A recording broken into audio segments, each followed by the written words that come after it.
I throw hands. Try Jesus. Please don't try me. Because I know what he's saying about getting slapped. But if you touch me or mine, we gon' have to scrap. So, try Jesus. Please don't try me. Because I have no problem laying these hands. Try Jesus. Don't try me. Cause I throw hands. Try Jesus. Please don't try me. Because I what you said. Turn the other cheek. Oh, but this one part of the Bible that just don't sit right with me. So try Jesus. Please don't try me. Cause I have no problem laying these hands.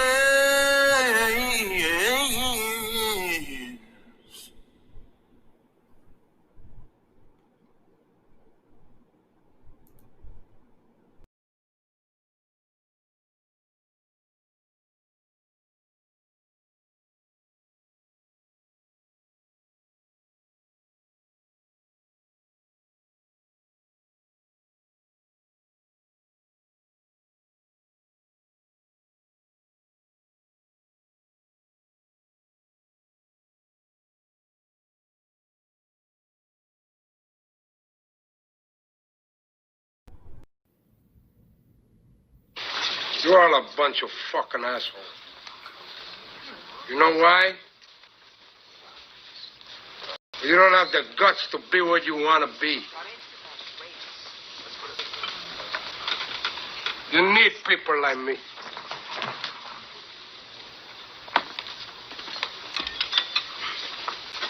You need people like me so you can point your fucking fingers and say, that's the bad guy. So, what'll I make you? Good?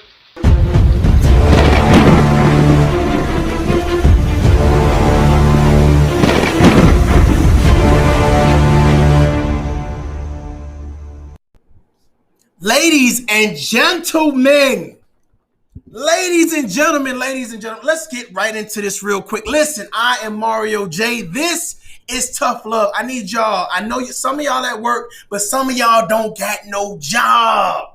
So some of y'all can just sit down and listen to this podcast. I want you to share. I want you to like. I want you to give me your feedback. I'm going to make sure that I share this thing real quick myself or whatever. So I'm going to give y'all a second to do that real quick. Matter of fact, I'm going to give you, hold on, let me see how many say. I'm going to give you 1 minute to do this. I'm going to give you 1 minute to do this.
I need y'all to try Jesus. Please Don't try me. Okay, so check this out, man. It's a lot of conversation about what's going on. Of course, you guys know that it's the big election day. A lot of people right now on the fence still of who they're going to vote for. A lot of people knocked out that early voting, so kudos to you. Congratulations to you all. But for those people that's still on the fence, I'm going to try to help you make your decision today. Racism and voting. That's the topic of the day's discussion. It has been inspired by a lot of fuckery and shenanigans, y'all. A lot of fuckery and shenanigans. So I'm hoping that you guys are having a great day. It's still early in the day, so I'm hoping that you guys are finding the motivation and the courage to get out there and place your vote. For those people that don't believe in voting, we're going to address you a little bit later in this broadcast. However, here's the thing, man. You know, America is a very strange place. You know what I'm saying? It's beautiful to an extent, and it also takes people to another thing of, you owe me some shit, man. It's a lot of people who feel like America, you know what I'm saying? Whether white, black, Korean, Asian, it doesn't matter. Like, everybody's in this process of, you owe me something, man. And I just be under this impression sometimes. I'll be like, you know what? It's so funny because it's like, when do these people feel like they're going to get what they're owed? Like, a lot of people talk about, you know, reparations and a lot of things that has happened and transpired in America. But you know what's so funny? People are still waiting around. Ain't nobody moved yet. If you are an American citizen, we're not talking just black. We're not talking blue lives matter, all lives matter. We're talking human lives matter. If you are in the United States of America, kudos to everybody that got a green card finally. So you are now a United States citizen. And it's a lot of people, instead of trying to make things better, they applaud themselves and encourage themselves to make it worse. We're going to have that conversation right now. So we realize that in order to fix things, it has to be someone who takes responsibility. Right now, no one is taking responsibility for shit. I don't care if you white. I don't care if you black. I don't care what color you are. There is no race of people that is standing up saying, my bad, we fucked up. Nobody's doing it. Nobody's doing it. And what's so crazy about it, everyone has this speech that they give. Everyone has this breakdown that they give on why they feel they deserve X, Y, and Z. White people have it, black people have it, all these people have it, and everybody's spitting out these different narratives. They're laying down constitutional values. They're doing all of these things to provocate why they should get what it is that they're demanding for. Black people are tired. White people don't want to hear about racism. Hispanic people, they don't want to hear nothing about no wall. So everybody has this push and pull feeling when it comes to America. My thing about it is America great? Do you feel America is great, or do you feel that America has a long way to go before it is great?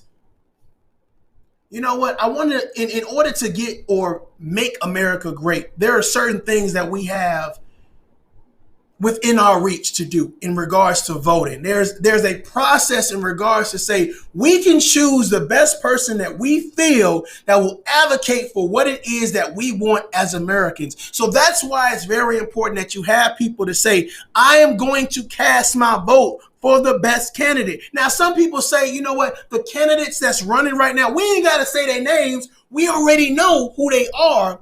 But the candidates that's running right now, I don't feel best represent me as a Republican, best represent me as a conservative or a liberal or a Democrat. They don't represent me. So my next question to you, what do you do? Do you sit this out? How does that affect the next generation behind you? Your kids, how does that affect them? By you saying, hey, listen, I have an issue with the current administration. I'm not going to do anything to alleviate the tendency of the current administration. I'm going to sit this one out. I don't want to hear anything about a debate. I don't want to hear anything about politics. I don't care who the candidates are. I'm just not going to worry about it. So by ignoring the problem, you now become a part of the problem. Whether sir, whether ma'am, you are now associated with being a part of the problem when you don't cast your vote. Let's get into some things, y'all. Let's get into some things right now, okay? Let's get into some conversation because I think that it's appropriate to have it, okay? One of the biggest fundamental flaws that voters, and this isn't even just black voters, this is voters in general, is that every 4 years, too many of us show up, we vote at the presidential level, and we think the job is done. Mm-hmm. And for that, I give all of us congratulations, you played yourself. But again, that's how it's been marketed and not been taught to us properly. So that's a lot of people don't know. So well, if you can hear my voice, now you if know. you don't know, now you know. Now you know. Facts. You still got to get the senators lined up, guys. You got to vote down the ballot. You got to know what's going on in your state. Have to vote and I locally. encourage anybody out there that's talking about a national black agenda to please go talk to the mayors and the people at a local level who are actually doing the work. Diddy, I love you. You live in Los Angeles. Have you talked to the mayor of Compton, a black woman? Have you talked to the mayor of San Francisco, a black woman? Have you talked to the mayor of Atlanta, a black woman? Have you talked to the mayor of Jackson, Mississippi, a black man who is in a red state with a population of 80%, maybe 90% black, and they are surrounded by the rest of the state of Mississippi? You know how hard it must be to actually get resources to Jackson, Mississippi? Wow. Who on a national levels going, yo, we got to look out for the black folks in Jackson, Mississippi? How about the mayor of Washington, D.C.? The mayor of a black woman. The mayor of Chicago, another black woman. Newark, a black man. Have anybody talked to these mayors to make sure that we're all in line, or are we just jumping on Instagram, causing divisive conversations and creating friction? Jumping on Instagram, creating divisive conversation and causing friction. Let me holler at these celebrities. See, I've always had pushback when it came to these celebrities. I've always had pushback. I'm like, dude, if you a celebrity, stay in the celebrity lane. You don't live in the projects no more. You don't really know what's going on in those projects like that unless you're talking to the people of that community, unless you're giving them a voice or giving them a platform to actually advocate for that black community. The issue that I have is when celebrities decide to cross over and say, now I'm speaking for the black community that I no longer live in, that I'm no longer oppressed by. I'm just saying, it's crazy to me to think that you feel that I'm going to speak for a community that I am no longer a part of. When is the last time you had celebrities actually being pressed by police brutality? You just heard on that snippet right there, and what I really wanted you to take from that is, have you as a celebrity actually talked to these black mayors? These senators, has you actually vetted the situation? Have you actually vetted the situation, or are you just ruffling people's feathers? I don't know. So that leads me to this right here, to say this right now. Somebody says I'm broadcasting on YouTube, but I'm not broadcasting on Facebook. It's okay, I'll upload it later. It's all right. We're going to keep rolling with this because somebody need to hear this right now. So my thing about it is, with these two candidates, it really boils down to who are you voting for and why? You know what I'm saying? Why is it so important to vote? A lot of people feel like, hey, I'm not going to vote for shit. Fuck all that. I ain't doing all that or whatever. But I really want to get into this right here because I feel like it's important for people to understand the black vote, why people feel like voting is important. So I'm going to get to this next thing real quick. Let's see. Here we go. Y'all thought I was playing games today. I am not playing games. We're going to get into this. Are you for Joe Biden or the great white hope, Donald Trump? I'm riding with Biden. And why? He's going to do a way better job than Trump has. Like what? Like everything, managing the coronavirus, foreign policy, domestic policy. What do you want to talk about? Amazing. And Joe Biden or the great white hope, Donald Trump? I'm voting for Donald Trump. And why? Because we need to use his economic plan to rebuild the 43rd district. Really? Absolutely. And he's going to do that? No, I'm going to use his plan to rebuild the 43rd district. He's not going to do it himself. I'm going to use his plan so we can rebuild our own communities. We need it really bad. We underserved. We have the worst education in the 43rd district in the United States. In the 43rd district, we need economic development. Jobs are leaving. We're 43% below the poverty level, so we need a lot of improvement. How would Trump help that? His policies will. In what way? Well, he has the Platinum Plan, which is the $500 billion that he wants to invest into the community. We're going to use that. We're going to rebuild our community, rebuild our education system. Criminal justice reform, we're going to get innocent men out of prison, and we're going to expunge records so we can get people back to work. He got a lot of things that we can use to improve our district. Right on. Joe Biden been in office for years, before you were born, before your mama was born. What has he done? I mean, he's got a lot of accomplishments as senator. What do you mean? I mean, we can Don't talk say about the wrong things. Don't say the wrong things. He got an assault weapons ban that a lot of Democrats felt good about. He got provisions under the crime bill which protected women from domestic abuse. He had a lot of things that he helped Obama with. Like, I mean, what do you want to talk about? So you can't think of anything he's done? I just gave two. He hasn't been president for 4 years. Amazing. Thank God, huh? So, Sherman, are you for Donald Trump or Joe Biden? I'm actually for neither. I'm the type of guy to just sit back and see what happens and just go with the flow from there. Are you going to vote? No, I'm not. You're not going to vote? No, sir. What the? I just don't participate in that. I just never have. Really? Yeah. And why not?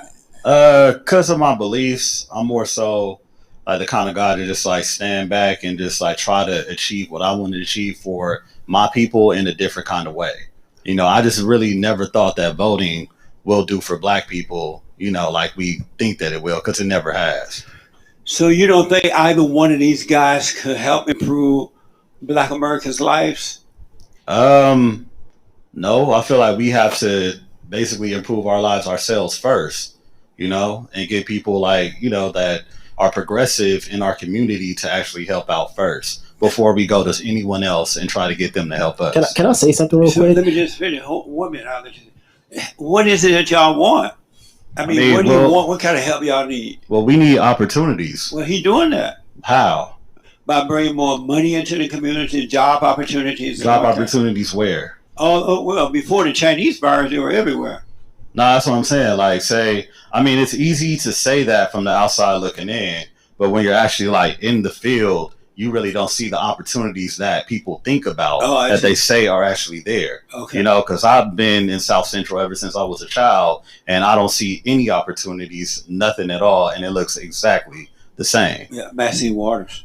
I mean, whoever it is, it's just like whatever, you know, that, I mean, you saying that, I mean, that's cool, but then that also, you know, has me stand firm in my belief that politics was never the way and it never helped us. Oh, okay. Like, we're the only people or class of people that actually depend on politics. Like, the Chinese don't, the Indians don't, the Hispanics are trying to get them to, but they really don't. Yeah. Like, we're the only minority class that's just like, hey, your vote matters and your vote can change your life. But in the meantime, you have, you know, Koreatown, you have big banks and, you know, buildings and, you know, Chinatown, you have, you know, where's Africatown in LA? That's true. Like, we don't have anything like that. We don't have no skyscrapers.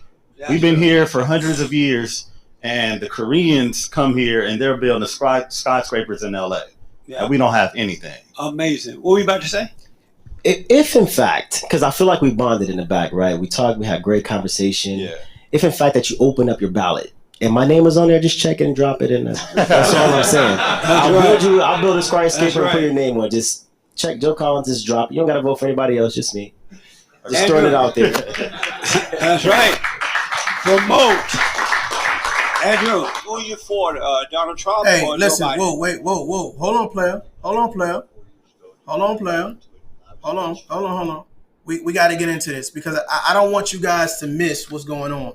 Did you notice how everybody he talked to on that panel, when he asked that question, everybody had something like to say, hey, I'm voting for this person and this is why. You know, this is the type of policies they bring to the table. These are the type of, this is how I feel like this person gonna be effective. And they got to this one fucking knucklehead, based on his beliefs. Politics don't work for black people. How did that make you feel? Listening to that. How did that make you feel? It's a drum line, y'all. It's a drum line. And all of a sudden, all the drums stop and everybody like, Delicate Jules says, hey, you know what? Not only everybody hit the like button, hit the like button. I appreciate that. But here's my thing. My issues is that when you don't do anything, nothing changes.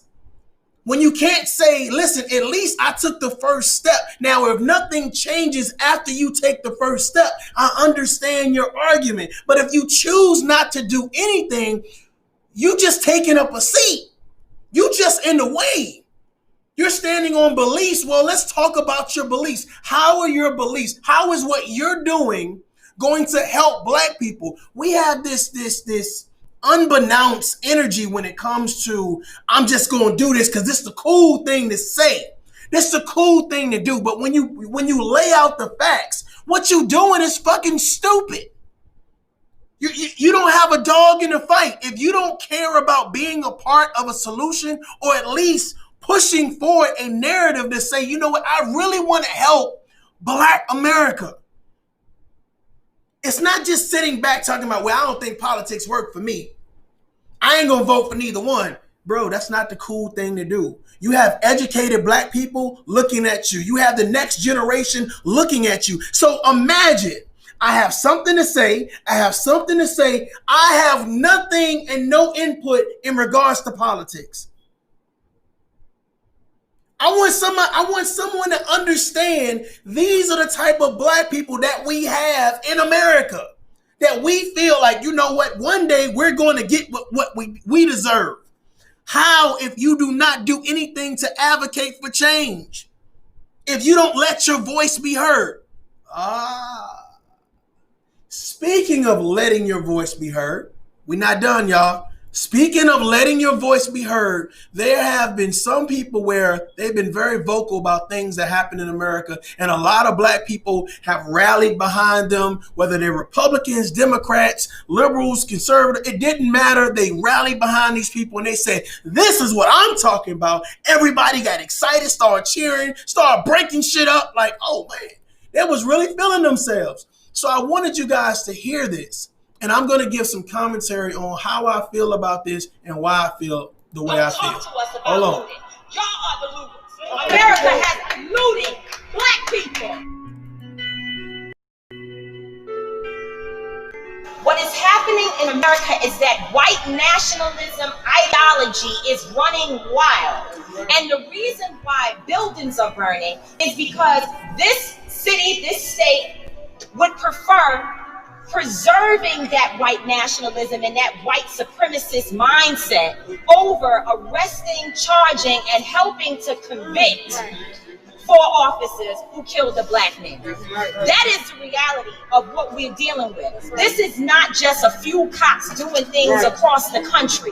This is not a good cop versus bad cop situation. This is Ahmaud Arbery being shot down by white men on the streets of Georgia. Breonna Taylor being killed in her home. This is in New York City where we were until freedom. We were just in New York fighting the police officers who in the name of social distancing were damn near killing Black young people on our streets. This is a coordinated activity happening across this nation. And so we are in a state of emergency. Black people are dying in a state of emergency. We cannot look at this as an isolated incident. The reason why buildings are burning are not just for our brother George Floyd. They're burning down because people here in Minnesota are saying to people in New York, to people in California, to people in Memphis, to people all across this nation, enough is enough. And we are not responsible for the mental illness that has been inflicted upon our people by the American government, institutions, and those people who are in positions of power. I don't give a damn if they burn down Target. Because Target should be on the streets with us, calling for the justice that our people deserve. Where was AutoZone at the time when Philando Castile was shot in a car, which is what they actually represent? Where were they? So if you are not coming to the people's defense, then don't challenge us when young people and other people who are frustrated and instigated by the people you pay. You are paying instigated to be among our people out there throwing rocks, breaking windows, and burning down buildings. Okay. Some of y'all ain't gonna like this tough love I'm about to give you. Somebody not gonna like it, but somebody gonna appreciate this shit. Check this out. First of all, we have Americans that do such a great job of knowing what to say, to tip the scales, to pull those heartstrings, and to have this harmonious, like this feeling that comes over us like, yes, I'm feeling what you saying, right? But at the end of the day, the actions that's being taken is very little. Now, we have Tamika Mallory, who is a black activist. A lot of the things that she said is a lot of facts. The issue is when we get to this point of the looting, burning down the Targets and the AutoZones and the Kmarts and all of this other stuff, or whatever the case may be. The issue with that is that who are these black people looting for? In the name of who? Breonna Taylor? George Floyd? Sandra Bland? Like what name are we using to say that this is what's up? We don't give a damn. That is the stupidest shit ever. That's the dumbest shit ever, to provocate that this looting is happening, and it's happening because of police brutality. Check this out. The things that are being burned down in these urban communities, right? Near these urban communities. Can you imagine you having a child, right? And you go to this local store or in this urban community and you need milk or Pampers or food for your family within that urban community. And these people, in the name of whoever, have burned down these stores. Can you imagine not having a car, that you live in New York or Chicago where it's snowing, public transit is slow, or they don't even come down there no more? So can you imagine, how do you commute to get your family what they need now? Or is it a harder commute because now we're burning down shit in our own communities? I got a problem with that. I got a problem when you have people that says, I'm going to stand in front of cameras and I'm speaking for the black community or black America, and I tell them, we don't give a damn about Walmart burning. We don't give a damn about AutoZone. These are places that we use it. If we're going to burn down some shit, why don't we have a strategic motherfucking message and a strategic plan to actually execute? They said that these young people are frustrated and agitated. Well, it looks to me that these dumbass motherfuckers are just doing a bunch of shit. Here's the thing. When you stand in front of cameras and you smiling because you got a brand new 80-inch TV, right? Is that in the name of George Floyd? Are we doing this for Breonna Taylor? So when you have someone that says, how can I mask this? How can I say because we burned down this store, we're so angry and we're so upset?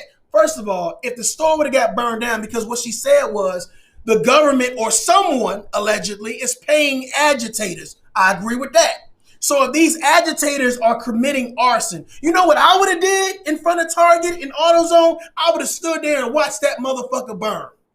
That would have sent a bigger message to America that says, we don't need to take your shit.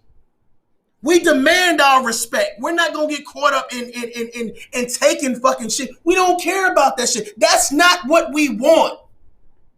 That's not what we're fighting for. But when you start looting and you start burning down shit and taking shit out of stores, you send a different message. So yes, the George Floyd thing is going to get mass. The Breonna Taylor thing is going to get mass. Because now we're saying, well, if it's so important that we talk about George Floyd and Breonna Taylor, why are you picking up TVs? Why are you worried about TVs? Why are you worried about burning stores inside the neighborhoods where you shop at? Inside the communities in which you live. So this is where it gets a little bit more tricky, y'all. So now, guess what? Guess who stops that shit? While they're burning down the stores in your community, guess who stops that shit? The same police that you're standing up there saying police brutality. Case in point. Does police brutality exist? Yes, it does. But let's talk about this. How do you go about explaining who comes to stop the looters? Did the black community stop the looters themselves? Did they stop the unnecessary burning of small black owned businesses? No, they didn't. No, they didn't. This was a free-for-all. When you have people that are frustrated, you have people that are flustered about a situation, you need people with common sense, people that's going to lend morals and values to a situation that provides guidance. Guidance. A lot of people are saying, yeah, we don't give a damn if they burn down this and burn down that, but you don't live in those goddamn neighborhoods. Shut the hell up. Shut the hell up. Go talk to the mothers and the fathers who now don't have a place to go that's local in the area to shop at, to get the food and sustainment to stuff to actually support their families. But we talk about it. It sounds good. It sounds liberating to talk shit to white America, to say, this is what black people want. We tired. Well, we wasn't too tired to take them goddamn TVs. Wasn't too tired to take them microwaves. This ain't no coon shit. Think about this shit. When we send messages out through the mainstream and we say this is what black people want, right? We want to be equal, right? So then you have people we have people that like the next person I'm about to show who say black people are equal, but you guys are scared to have the tough conversation. You guys are scared to say, you know what, them motherfuckers that's robbing and stealing and goddamn shooting and killing inside your neighborhoods, you don't want to talk about them. You want to pinpoint police brutality, but here's the thing. How often does police brutality happen in your neighborhood? There are more shootings. If you guys look at the statistics, there are more shootings by black people in certain urban areas than there is police brutality. This case in point. But that brings me to my next person.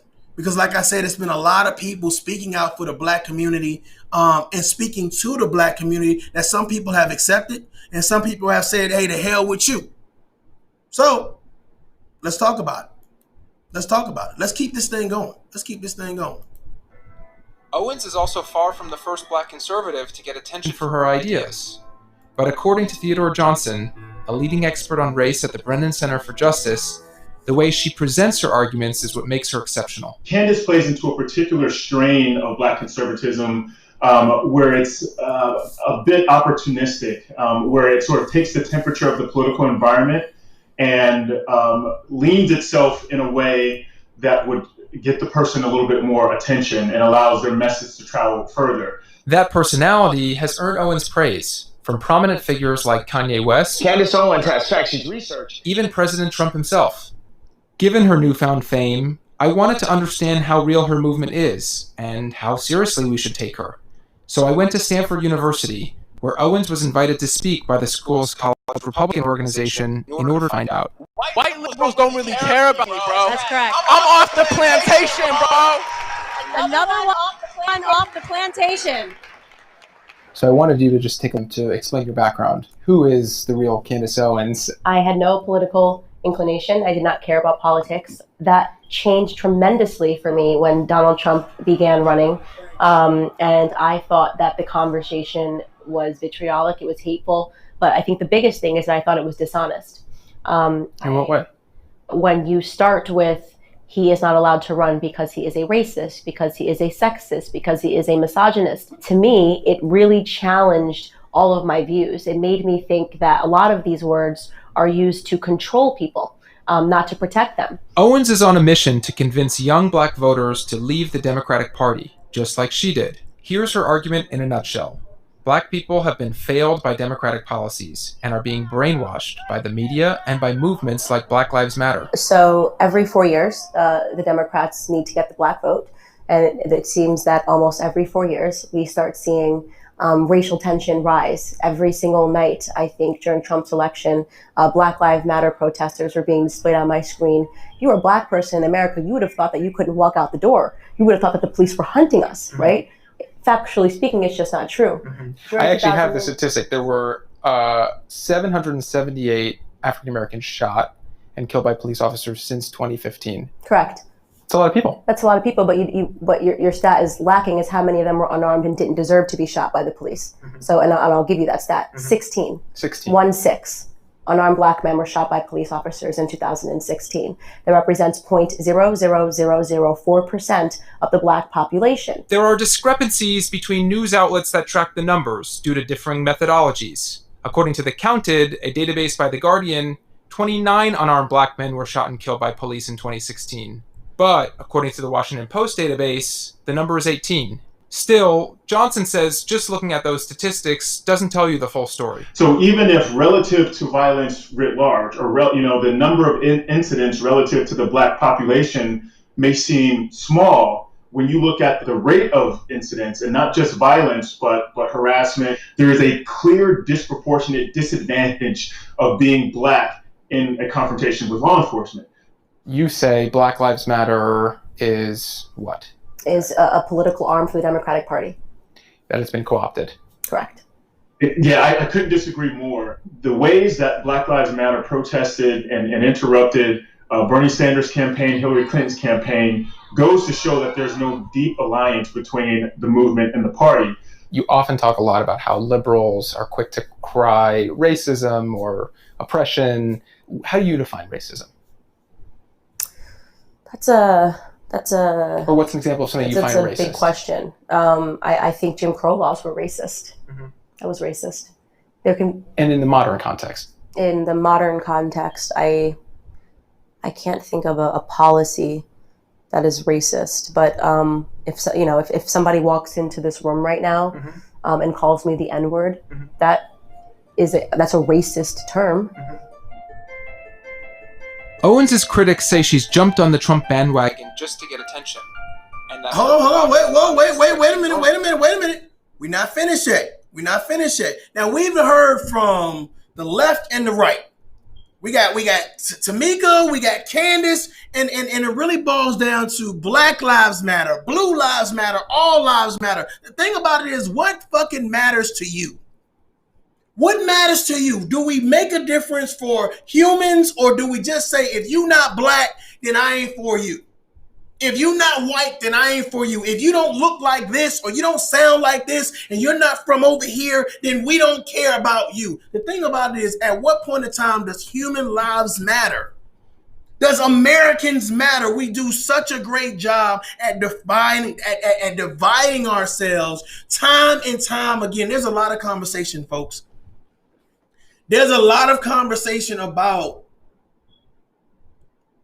how people feel about America, how people feel about the individuals within the American footprint, whether what color, whatever nationality. There's a lot of conversations. And yesterday I got an opportunity to be a part of a panel, and I wouldn't even say it got heated, But I would say that, to me, it showcased the type of people that we have in America. The reason why we have such,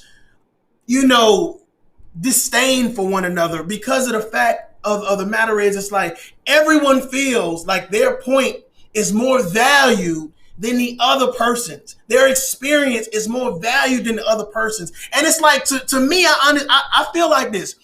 You are the man or woman until you step in front of the man or woman. Like, everybody think they can guard LeBron James. Everybody think they can guard Kobe Bryant. Like, everybody feel like they that person until they get in front of that person. So when you get in front of that person, some things start to happen. Case in point with this panel. My thing about it is, you never claim to know everything about everything, but as long as you know enough to be able to have that conversation, give some valid input, and have some experience, I think that anything a person says should be looked at with a grain of salt. But I feel like it's just some people that feel they value their perception about a situation, right? Their input about a situation more than anybody else's. And I think that's the problem with America. I think that we as black people, I'm gonna say we as black people, we value our perception, right? We value our point of view more than how white people say they value theirs. And then flip the table.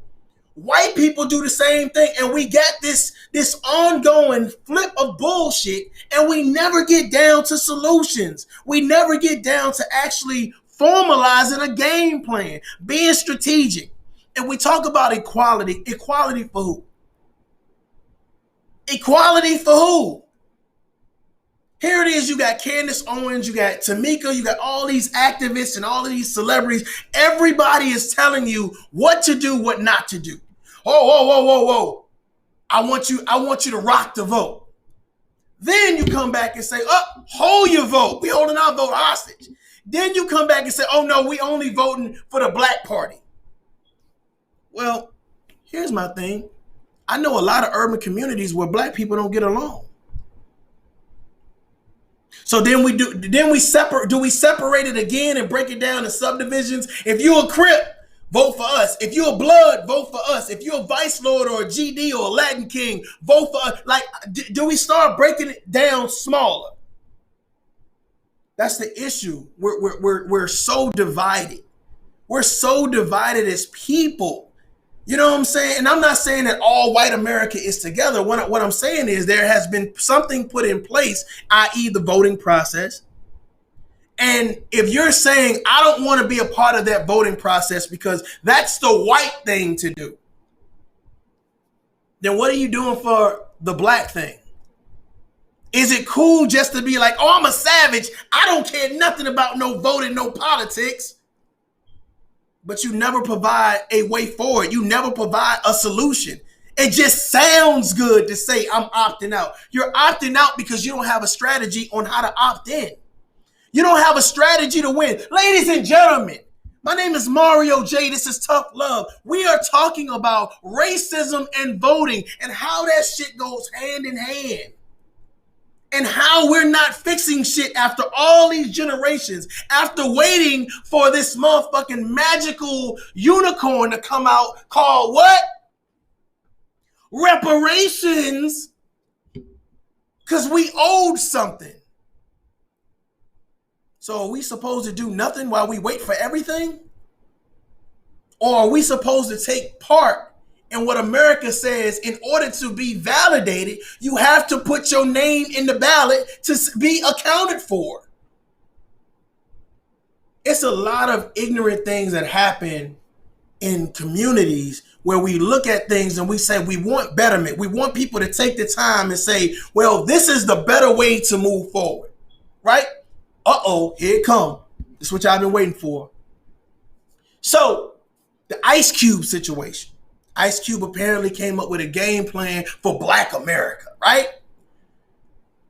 When Ice Cube first announced this game plan, okay, as you guys can see behind me, that is 20 years plus of experience, whether civilian, whether military, life experience, right?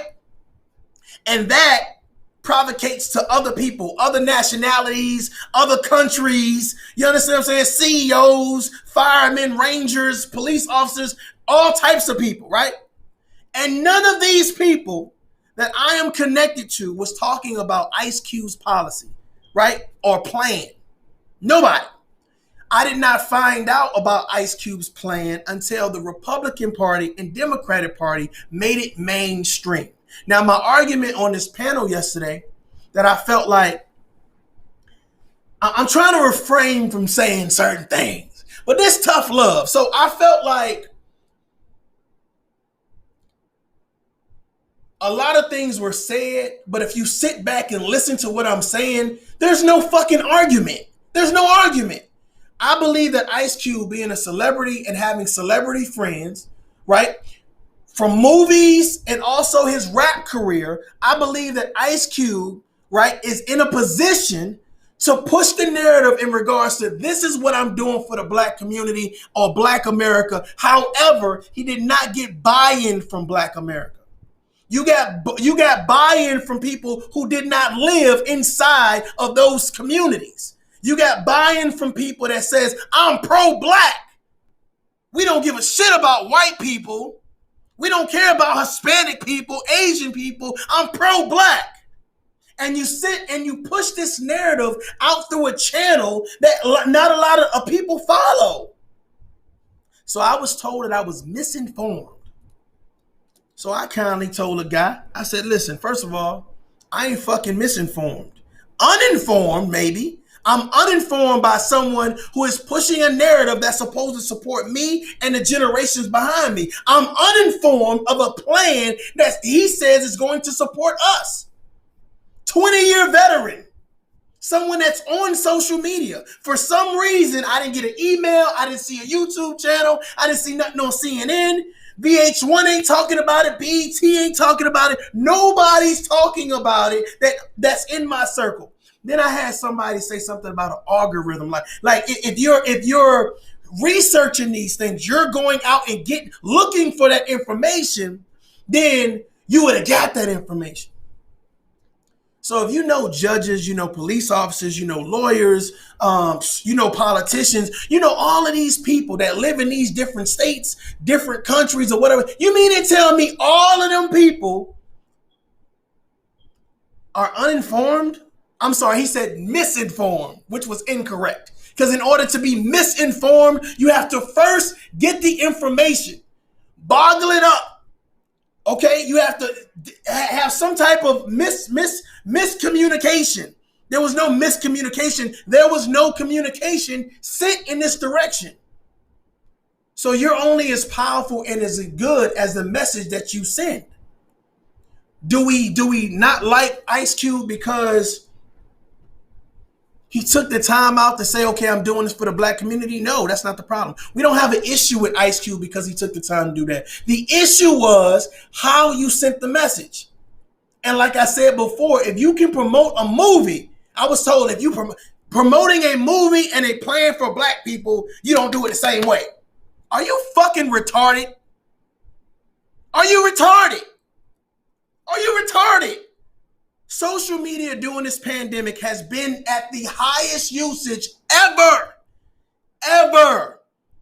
Can you imagine Ice Cube right now doing a live or whatever case we saying, I have a plan for black America, et cetera, et cetera, et cetera. I'm going to tag Joe Biden. I'm going to tag Donald Trump. And I'm saying, hey, I want to shout this out to you guys.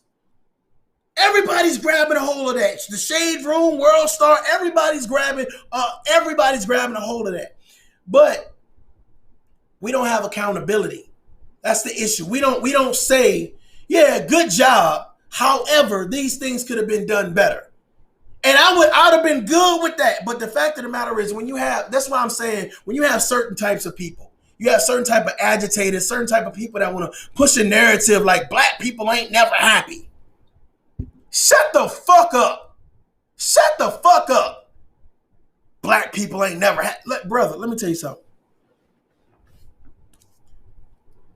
If you don't have a strategy when you do things, you're always going to be a bottom feeder. Do you understand what I'm saying? If you don't have a strategy, whether you're fighting, whether you getting into education, whether you opening up a business, whether you think strictly economics, whatever it is, you're always going to be a bottom feeder. And you're never going to get those reparations while you're sitting around on your hand just complaining about how bad America is. See, it's great to be pro-black, but here's the issue. If you're going to be pro-black, let me give you some guidelines, some rules. Here are some rules, okay? First of all, make sure your products and services on top of customer service is impeccable. Make sure that when you do these things, I don't have to go to Walmart because you've ran out of a product or because you got a bad attitude or because you don't want to replace a product that you gave me that was faulty. Huh? A lot of people scream, right? I'm all about my race. I don't care about nobody else's race. We should all go form a nation. Okay, cool. Check this out. I want you to put all the Bloods and all the Crips from all these urban communities, right? I want you to put all the GDs and Vice Lords and all. I want you to put all of them together and see what you get. And I want you to be right there in the middle of it with your family and your friends. And I want to see this utopia you talking about building. Because right now there's some type of order. But I can tell you right now, there's a lot of people that just don't get along, period. You understand what I'm saying? And it's so interesting to me, especially when we talk about voting and we say, well, Biden ain't good and Trump ain't good and cool, I understand. But a decision needs to be made. So we want to say Black Lives Matter, and the only thing we want to advocate for, first of all, Black Lives Matter is a responsive group. Okay, they're responding to someone's death. It's not beforehand. And here's the thing, when you talk about police brutality, make sure you're not going into a community where you promote violence on a daily basis. You promote violence on a daily basis. At some point in time, we need to hold people responsible. There cannot be no deflecting. There cannot be no deflecting. We cannot hold another race responsible for the betterment of another race if we don't hold that said race responsible themselves. You have to be responsible for your own race. You have to be responsible for taking action with your own people. Hey, brother, don't shoot me because I got on a red shirt and you don't like people who wear red. Huh? Don't advocate all this violence in rap. Don't advocate all this sexism in music. We have to be responsible for ourselves in order for other people to take us serious. So it's great that Tamika can get up there and say, let's talk about 400, 600 years of slavery. Cool. But you cannot add the looting to, oh, well, we just mad and we frustrated. No, I ain't that mad. I ain't that mad. I'm not going to risk going to jail stealing an 80-inch TV, right? Police shoot me with a damn taser. What am I going to tell the judge? I want y'all to walk with me real quick. Can you imagine the people that's looting and robbing, stealing, for those people that don't understand, and they get caught? In their defense, they're going to say, well, America has been stealing from black people for years, for generations. What is that judge going to do? Because that's would have been the question, my reaction to her as she stood there and she used this narrative to say America's been doing it to black people. Well, here's my thing. Check this out. I can almost guarantee you that if any one of you all that will see this, either live or on the playback, I want you to think about this shit right here. Okay? How many people do you know that's getting murdered in urban communities that are being killed by policemen versus another black person? And you tell me right now, okay, the solid truth, would you rather attack police brutality in urban communities first, or would you rather have black people stop killing each other in urban communities, or urban communities stop killing each other? Which one do you think should be tackled first? Somebody answer me. Which one do you think is a bigger problem? if you were to move into an urban community right now and someone was to see you, you know what? Hey, I'm going to take this brand new 80-inch TV inside the house. Are you more worried about police breaking into your home and holding you at gunpoint and robbing you? Or are you worried about the police coming in and whooping your ass? I'm just saying. Are you more worried about your children's safety when they go to school in reference to gang violence? Or are you worried about the police whooping your ass? See, when we push a narrative, we got to make sure that that narrative sticks. The narrative that police brutality exists, it does. But the narrative of reference to urban communities being destroyed from within is bigger than police brutality. And it's so funny that I have all these activists and no one's saying urban communities chill the fuck out. But now we come into this whole voting process. Republicans don't like black people, so they say. Democrats are slave owners and slave drivers, so they say. Who's done the research? Who's done the research? A lot of times when people are talking about certain things, they've done no research. And instead of when people actually decide to step up and do something about it, now you got other black people saying, well, shit, you just misinformed. Shut your punk ass up.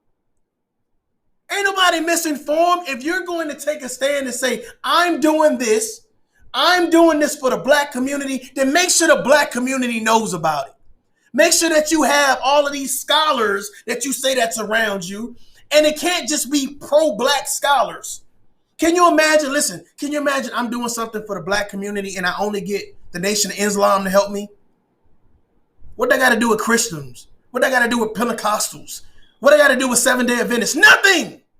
Nothing. So if you've had this information floating up and down the pro-black channel, the pro-black pipeline, what the fuck does that got to do with the rest of the black people in the world? Nothing. Nothing. So black people are not mad because Ice Cube came up with a plan of action. Kudos for Ice Cube. We're happy for Ice Cube. Thank you, Ice Cube. But if you think people are not going to hold him responsible for saying, you also have an obligation, once you say you've done it, to push the information out to the people that, you know what, don't have laptops, don't have cell phones, don't listen to the radio. You have to be smart because you said you put scholars around you, sir. So you telling me in a room, bunch of motherfuckers with PhDs, y'all can't figure out, you know what, we need to make sure that we do a good job with pushing this information out. How the fuck am I supposed to wake up one day? You know what, I think I had a dream about Ice Cube and I think he's doing something for black people. Let me research it. That's the stupidest shit I ever heard of. When people want you to know something, they push the information out so it comes to you. That's how marketing works, sir. People say the most ridiculous shit, and that's why me personally, next time I go on a motherfucking panel, I'm gonna make sure that I'm talking to motherfuckers that are realistic about issues. Don't tell me how you so happy black people are going out there robbing and burning down shit. And it's like, what's the effects of that? How do we win from that? What laws are being changed from that? Because everybody's saying, well, in this election, if you vote for Biden or you vote for Trump, that's just the tip of the iceberg. You gotta break that thing down and get that local legislation. You gotta vote starting there. Cool. Okay. I hope if your punk ass decides that you want to burn the local stores down, and I gotta go goddamn to the next city or 16 more blocks over, and I don't have a car, and I need to take, and the public transit don't come down because y'all burning down everything or whatever case may be, right? With no focus, no effort, no strategy. I hope that the local legislation lock your ass up. How about that? How about that? How about that? Since you want to make it hard for me and my family, since nobody is smart enough in the community to say, whoa, whoa, whoa, whoa, whoa. Not that store. No. Not that daycare. No. Not that church. No. In the name of who? For what? Stop standing in front of cameras talking about, oh, us as black people, we want this and we demand that and we demand this. How about we demand mass media stop showcasing black people in a bad light? Where's all the protests for VH1? All this ratchet television? Huh? How is WAP still coming out? Where's the outcry?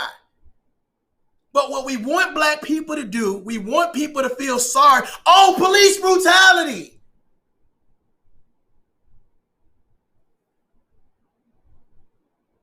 So we wage a war on All Lives Matter and we wage a war on Blue Lives Matter. Okay. Okay. So Black America, in regards to some, not all, but you have Black America where you have men versus women already happening on a daily basis. Right? Now you have within the men versus women, you also have gang violence where people are at each other's throats. Right? Then within that, you have people who say, I'm a savage and I'm a boss bitch. And then you have other dudes that's like, okay, well, I'm a savage too. Right? And I'm going to make a whole bunch of kids, or I'm going to be materialistic. So you have that group of people, right? And along with that group of people, you have this whole hip hop community where now sexism is at an all-time high, right? So at what point in time does the Black America unite? Who do we stand behind in these elections to say, you know what, this is the best for Black America?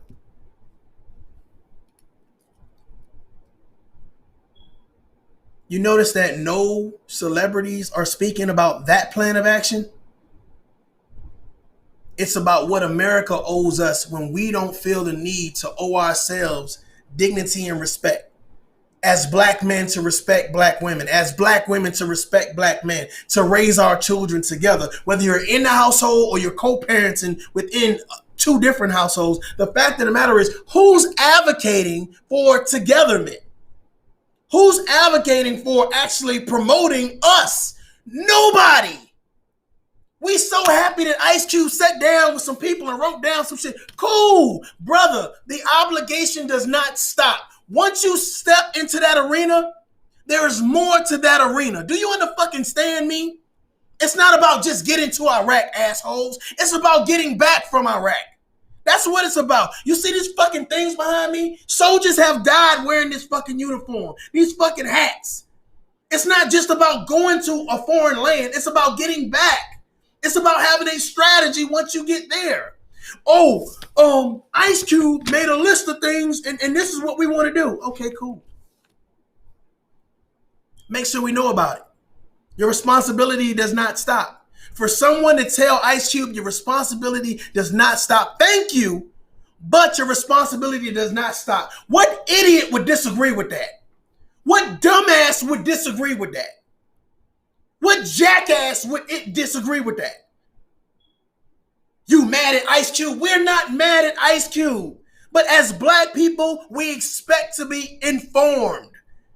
And that's not something where we need to go look for the information. If you are providing information, all right, for the Republican and Democrat Party that you're going to shop it out to, make sure Black America gets it first. There are numerous outlets in California that you can use to promote this shit. But what we do is we deflect. We don't hold people accountable. We don't hold people responsible. That's why it's so easy for people like Meg Thee Stallion to say, you know what, it's a hot girl summer. It's all about twerking, being half naked, WAP. And then turn around and talk about Black women they're so unprotected. Well, which one is it? You want women to be hot girls, or you want women to actually be women and do the things that women supposed to do? Which I'm confused. Like, you sending this message out to America and these young girls are watching you, emulating what you're trying to do, trying to look like you, trying to sound like you, trying to dress like you, trying to act like you. And now it's like, okay, well, I want to be around the hot boys. And the hot boys all into drugs. They all into goddamn partying. They all into drinking. They all into having unprotected sex. It's all about a hot girl summer. So when the bullshit happens between the hot boys and the hot girls, now black women are not protected. Y'all don't believe me, huh? Yeah, okay. Everybody know Meg Thee Stallion, right? Cool. Check this out. Y'all think I'm playing today. I'm not playing games with people. I'm kind of in my bag right now. I'm feeling a certain type of way. Okay? I want y'all to see this. This is after Meg Thee Stallion puts out WAP. Okay? All right? This is after she puts out WAP. Now we're supposed to take this serious. We're supposed to take this serious because it's Meg Thee Stallion. What does it mean to be a woman of color?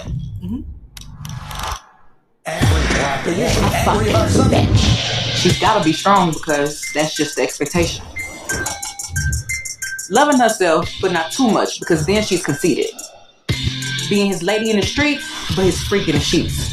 Inheriting her grandma's love, but always loving the wrong one. Twerking for her man, but not with her friends. Being constantly told she's too much or not enough. The most disrespected person is the black woman. Constantly having to prove she's a victim because society sides with a man. Not being able to express her traumas because she can't show no weakness.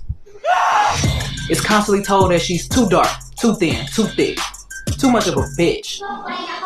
Being murdered, beaten, abused, then questioned if she evoked all of it. Is left out on the street, but becomes the flower that grows from the concrete. Who told you to heat your back from the top of your head to the soles of your feet? She marches for everyone else, riots for everyone else, dies for everyone else. She loves everyone else, lives for everyone else. But when it comes down to her, it ain't a in sight. The system as a whole has failed her. You've never been shot, you don't know her pain. Say her name. 18. Murder.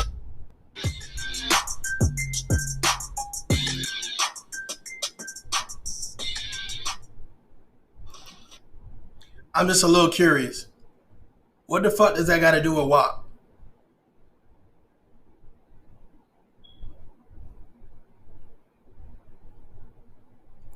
I want somebody to defend this shit. Like, I just want somebody to defend this shit.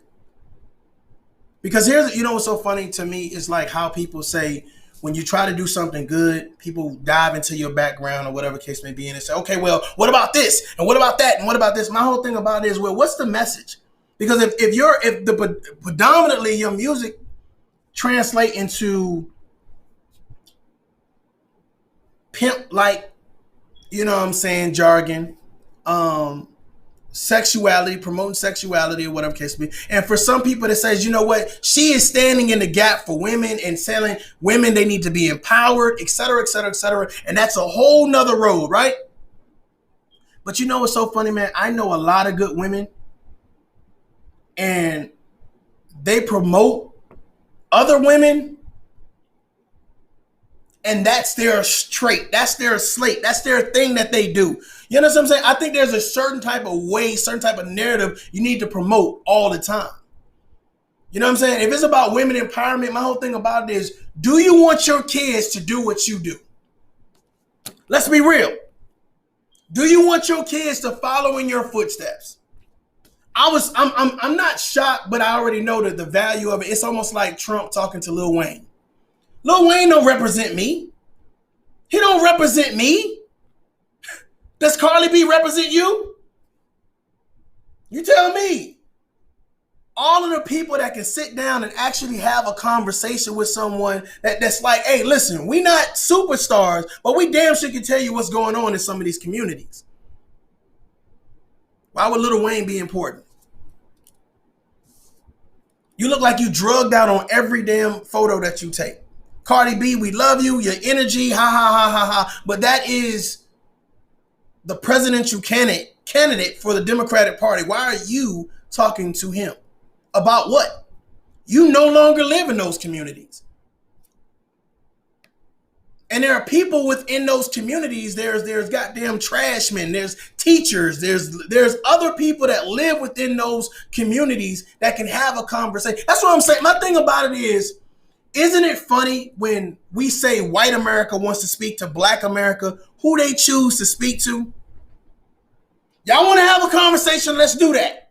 Let's do that. Isn't it funny who they choose to speak to?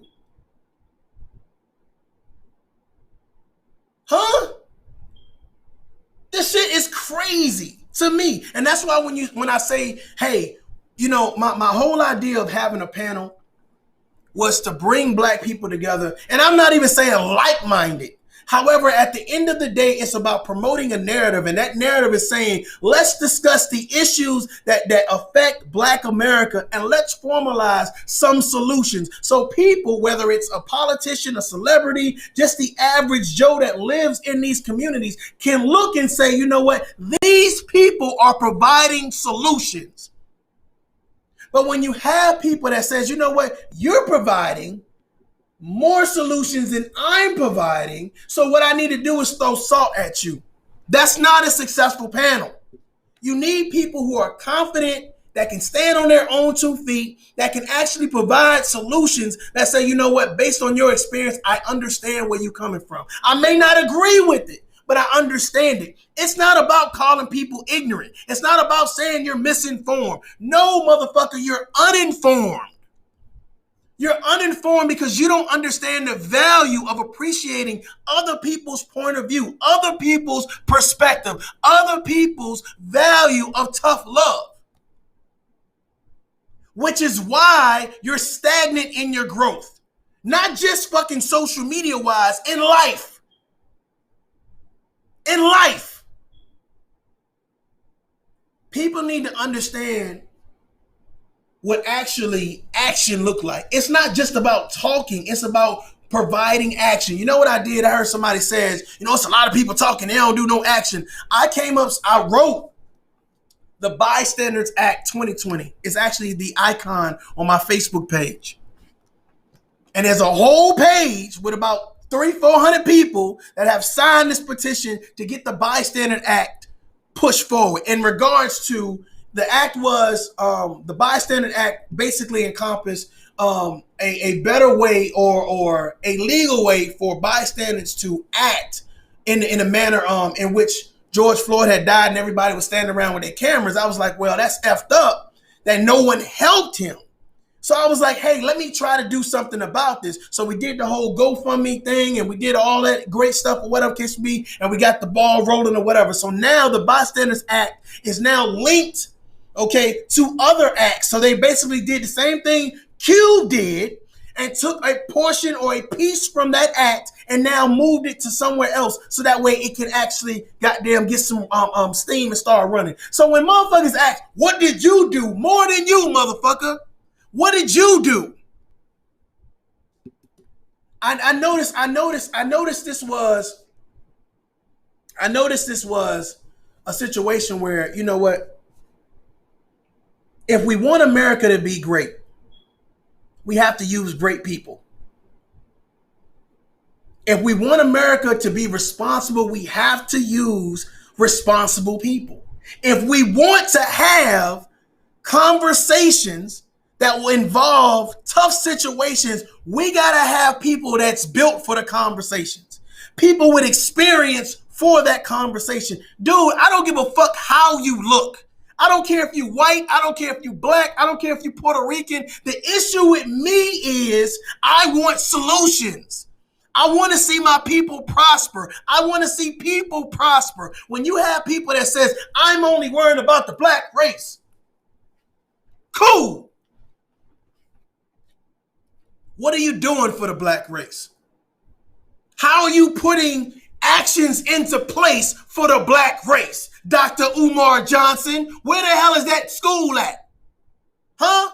When we start talking about the black race, it's for some reason, we always fall short of glory. We always fall short of one more conversation, one more step forward. We always in the process of planning. Where the action at? And then when we finally get an opportunity to say, what? You got 4 years? We had you for 4 years? Oh, it's time to make some changes, brother. Nah, we ain't voting. We good. Huh? My beliefs. I don't get into that politics. What do you get into then? What are you doing to cause change? What are you doing to affect mass incarceration, systematic racism, fathers not being in the home, huh? Poverty-stricken communities. What are you doing to fix it?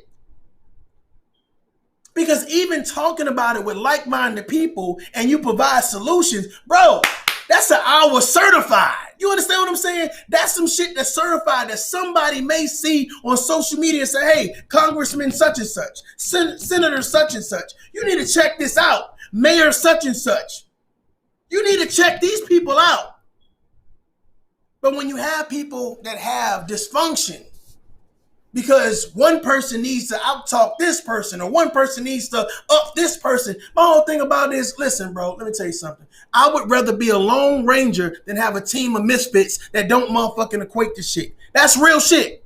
I don't need anybody playing on Mario's bandwagon in regards to saying, I'm going to sit back, not say nothing. No, say something. If you see some shit, say some shit. And I definitely don't agree with people playing antagonists. I don't agree with people helping the antagonist out. Like, you know this dude is full of shit, but instead of saying he's full of shit, I'm going to sit back and I'm going to chill.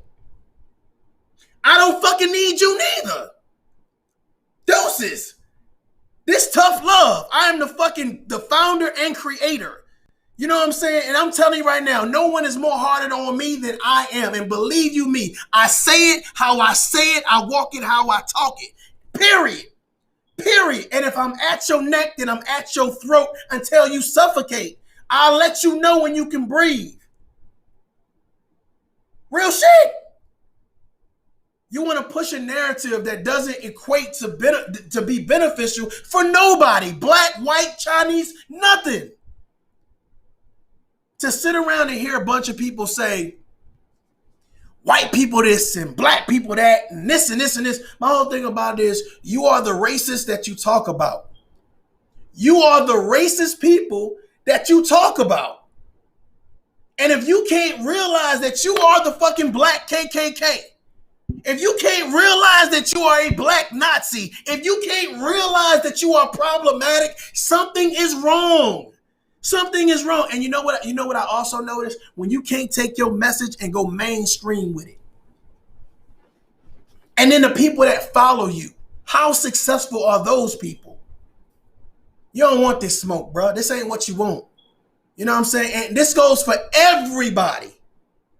You know what I'm saying? When you have a message that you only can promote in one location, right? I.e., when I say one location, that means if I sit on here and I talk about white people like a dog, and then like all night I talk about white people. Let me talk about white people. I feel it myself. Then I go to work the next day. Hi, Jim. Hi, Mike. You are a fraud. You are a Nick Cannon. You are a fraud. You are a fraud. You're fake. You're fraudulent. Huh? You're misinformed. Because you got the message messed up. Pro-blacks are only good for one thing. Keeping people divided. Keeping people divided and pushing a narrative that, you know what, support whatever I'm doing. Because, you know what, don't even worry about nobody else. Let me tell you something. If you think that I'm going to support a black-owned business that has shabby service, product service, and customer service, you mistaken. And I'm not just supporting them because they're black. Right? You have an expectation to fulfill to me as a customer. And if you fail to goddamn fill that need, then I'm moving on. I'm no longer obligated to you. And that's how I see white America. Here's the thing. Do I feel like white America should be held responsible for slavery? Yes. But do I feel like they should be held responsible while people who look like me go rob stores and burn down stores and then get in front of cameras talking about, no, we ain't gonna talk about that because white people been doing that all up. Stop.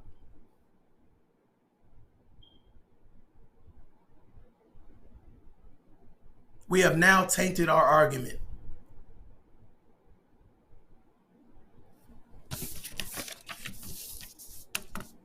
Tamika Mallory, listen to me. Your voice is needed in the communities. Your voice is needed to speak to America. Thank you. Ice Cube, thank you. For everybody that steps in front of that camera and they say, I'm going to take a stand. Kaepernick, everybody that says, I'm going to do something to advocate for Black America, to send the message that we are tired and we are frustrated and we're ready to not only have a conversation, but we're ready to take action. Thank you. But with that, there is responsibility that comes with that. And you need to understand that. And that goes for everybody. I don't care how big your platform is or how small your platform is. That's the issue. People do not understand that there is responsibilities. Don't get on here talking about how there's going to be a pink purge and there's going to be this and there's going to be that. Listen, we need everybody. We need everybody. We need everybody. Those same white people that you say I hate, et cetera, et cetera, et cetera, et cetera. All those white people don't hate you. They could care less about racism.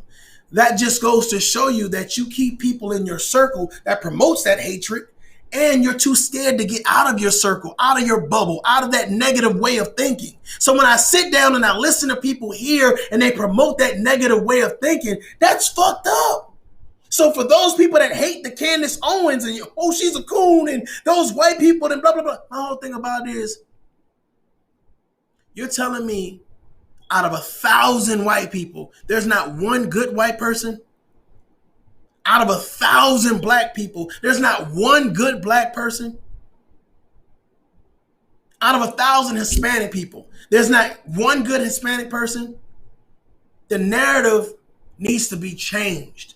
That is the problem with pro-Blacks. That is the problem with people who feel like we're so superior. Well, act like it. Act like it then. Start. Instead of saying the hell with police reform, show that you don't need the police. Police your own goddamn communities. I'm just saying.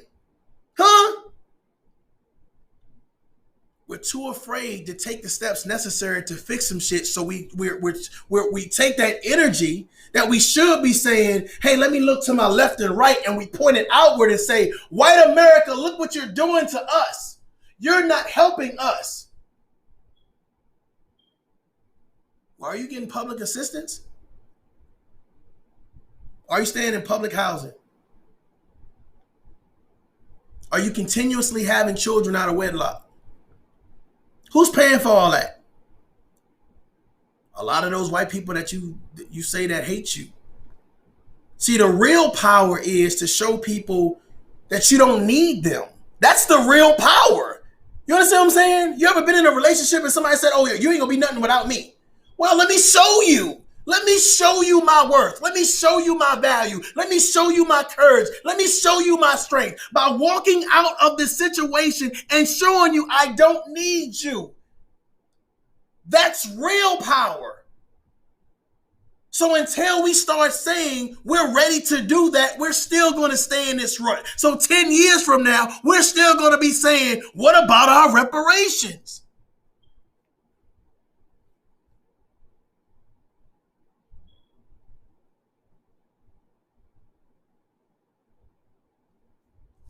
You want to change the narrative, change the conversation, change the mindset. But when you have people that promote hatred, that is not the way to go. That is not the way to build. It's not. And I would tell you to tread the water lightly when you listen to people who steadily advocate for separation. We need to separate, as Black people, we need to separate from white people. As white people, we need to separate from, like, if you want to separate, cool, do it. Do it. And I'm sure that you will be successful at whatever it is that you do. I wish you the best. I'm saying for those people that want to work together, for those people who say, you know what, my wife is white. You know what I'm saying? I got mixed kids. My husband's white or Hispanic, et cetera, where we've mixed and we've started this tremendous, amazing family. I don't want to choose sides. What I want to do is I want to choose good people. That's what we should be voting for. Good people. That's who we should be having a conversation with. Good people. We can agree to disagree. You don't have to be ignorant. You don't have to be misinformed. But the thing about it is it needs to be solutions rendered. And if you're not rendering solutions, then sir or ma'am, you are part of the problem. The same black people that tend to say, I don't trust white people, right? They don't trust black people. They just don't speak out against them, right? Because they don't live in the neighborhoods that's drug infested, that's poverty stricken. They don't live in those neighborhoods, but they just hate white people. Well, you move right next door to a white person, but they think that you're cool with them because every time you go get the paper, you smiling. But then you get online and you promote hatred for white people, division from white people. You go to work, you got white people all around you, but for some reason, you don't never express those idiosyncrasies, I think it is. You don't never, the ideology of hatred, you don't never promote that. But when you get online, Black power. Okay, cool.